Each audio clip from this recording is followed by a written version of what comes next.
Zee5 പ്രക്ഷേപണം ചെയ്ത കൂസൈ മുനിസ്വാമി വീരപ്പൻ എന്ന ഡോക്യുമെന്ററി കണ്ടതിന് ശേഷം പോകണമെന്ന് അതിയായ ആഗ്രഹമുള്ള റൂട്ടാണ് വീരപ്പന്റെ വിഹാര കേന്ദ്രങ്ങളിലൂടെയുള്ള ഈ യാത്ര.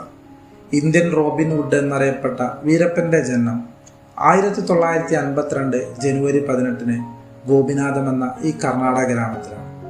തമിഴ്നാട് കർണാടക സംസ്ഥാന പാതയിൽ 12 കിലോമീറ്ററോളം കാടിന്റെ ഉള്ളിലേക്ക് മാറി കാവേരി വന്യജീവി സങ്കേതത്തിനകത്താണ് ഗോപിനാഥം എന്നറിയപ്പെടുന്ന ഈ ചെറിയ ഗ്രാമം.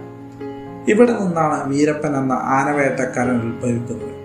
വീരപ്പനെ പിടിക്കാൻ നിയോഗിക്കപ്പെട്ട IFS ഓഫീസർ ശ്രീനിവാസൻ നിർമ്മിച്ച മാരിയമ്മൻ കോവിലും ഇവിടെയുണ്ട്.